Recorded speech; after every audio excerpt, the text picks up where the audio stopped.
Very good morning, plus one student from GE Public School, Kangra.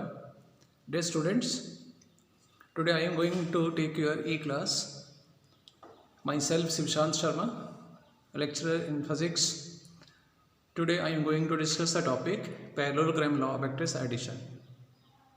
What is my motive in this article? My motive in the parallelogram law of vectors addition is to clear the concept of definition of parallelogram law of vectors addition. My second target is to sort out the value of the resultant in vector form. Another target is to sort out the value of magnitude of the resultant in terms of the angle between the two vectors and direction of the resultant. These are my three targets, and one by one we will discuss them. What about the parallelogram law of vectors addition? अगर किसी point के ऊपर कोई दो same type के vector act कर रहे हों एंड उन दोनों वेक्टर को हम पैरेललोग्राम की दो एडजेसेंट साइड से रिप्रेजेंट कर दें तो उन दोनों वेक्टर का रिजल्टेंट दिया जाएगा पैरेललोग्राम के ऐसे डायगोनल से जो डायगोनल उस पॉइंट से पास कर रहा हो जिस पॉइंट के ऊपर वो दोनों वेक्टर एक्ट कर रहे हो। एज पर diagram A and B vector O point के ऊपर एक्ट कर रहे हैं। अगर ये A and B vector diagram में जो पैरेललोग्राम दिख रही है इसकी एडजेसेंट साइड को ही रिप्रेजेंट कर रहे हैं तो इन दोनों का रिजल्टेंट मैं एक ऐसे डायगोनल से दूंगा जो ओ पॉइंट से पास करेगा एंड दिस डायगोनल जो है ये देगा ए एंड बी वेक्टर का resultant. Let us suppose these two vector are acting at an angle theta. कहाँ पर? ओ पॉइंट पर। तो हमने स्टडी किया है कि वेक्टर की डायरेक्शन को चेंज किए बिना हम वेक्टर को कहीं पर भी डिस्प्लेस करवा सकते हैं। तो मैंने इस बी वेक्टर को डिस्प्लेस करवा दिया यहाँ पर पी पॉइंट तक। ये एंगल थीटा, तो angle theta means direction vector V की चेंज नहीं हुई। Now let us take the triangle O A N O P N. ये एक ट्राइंगल बन गई क्योंकि पैरेललोग्राम अपने आप में ही दो ट्राइंगल से बनी हुई है। ये वाली साइड इस साइड के बराबर होगी क्योंकि डायरेक्शन चेंज नहीं हो रही है। साइड पैरेललोग्राम की अपोजिट साइड इक्वल होते हैं।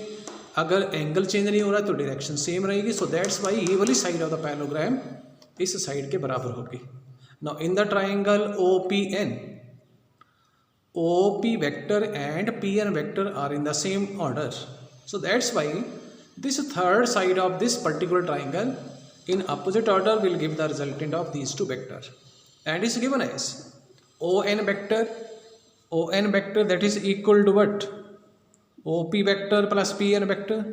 वैल्यू अप्लाई कर देते हैं इन वेक्टर की, then I will get or we will get equation number 1.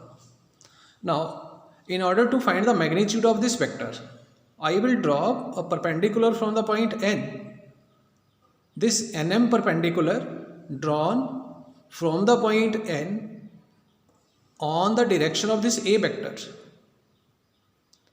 Now let us apply Pythagoras theorem. On square that will equal to om square plus mn square। Parallelogram Pythagoras theorem का apply किया। Pythagoras theorem में क्या होता है? Perpendicular का base का square plus perpendicular का square is equal to hypotenuse का स्क्वायर। ओ एम एज पर diagram that is equal to O P plus P M. Value apply कर देंगे, ये फैक्टर सेम रहेगा। ओ पी एज पर diagram that is equal to A. यहाँ पर arrow नहीं लगा है तो हम ओ पी की वैल्यू बिना एरो वाली ही अप्लाई करेंगे, ए प्लस पी एम का स्क्वायर। ठीक, now we will find out the value of this P M and M N. Value of P M as पर diagram, value of this P M that is a base, Pn that is hypotenuse। So base over hypotenuse is what? Cos theta। तो वहाँ से Pm की value आ गई। Mn that is a perpendicular over this what? Hypotenuse, perpendicular hypotenuse sin theta। तो Mn की value आ गई। तो ये वैल्यू हम क्या करेंगे? इक्वेशन नंबर 1 में अप्लाई कर देंगे।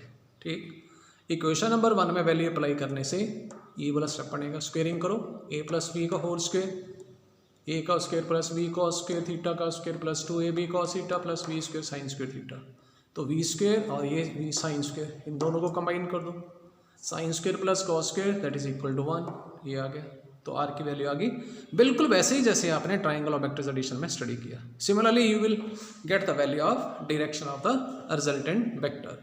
Direction of the resultant vector that will be given by the value of this tan alpha, means value of this angle alpha, it will give the direction of the resultant. Now let us discuss the special case of this parallelogram law vectors addition. First special case is what? If two vector a and b are acting in the same direction. तो जब direction same है तो angle की value 0 degree होगी। तो r की value में आप एंगल थीटा 0 अप्लाई कर दो, cos 0 that is equal to 1, तो रिजल्टेंट की वैल्यू आ जाएगी a प्लस बी का होल स्क्वायर और उसका square root, and that will equal to a plus B. Means अगर कोई दो वेक्टर सेम डायरेक्शन में एक्ट कर रहे हो तो उनका रिजल्टेंट उन दोनों के एडिशन से दिया जाएगा। And what about the direction? Sine b sine theta over a plus B cos theta, theta की वैल्यू 0 डिग्री, वैल्यू अप्लाई कर दी तो 0 over a plus B that is equal to 0, and tan 0 degree बेटा equal to 0 होती है। tan और tan cancel हो जाएंगे तो अल्फा की वैल्यू आ जाएगी equal to 0। Alpha equal to 0 means resultant A and B vector की डायरेक्शन में एक्ट करेगा। मीन्स जिस डायरेक्शन में A and B vector act कर रहे होंगे रिजल्टेंट उसी ही डायरेक्शन में एक्ट करेगा। जैसे मान लो कोई खटारा सी बस खड़ी है, ड्राइवर ने बोला कि सारी सवारियाँ उतर करके क्या करो, बस के ऊपर फोर्स लगाओ। फर्स्ट ने फोर्स लगाया, सेकंड ने फोर्स लगाया, थर्ड ने फोर्स लगाया, तो फोर्स धीरे धीरे ऐड होता रहेगा।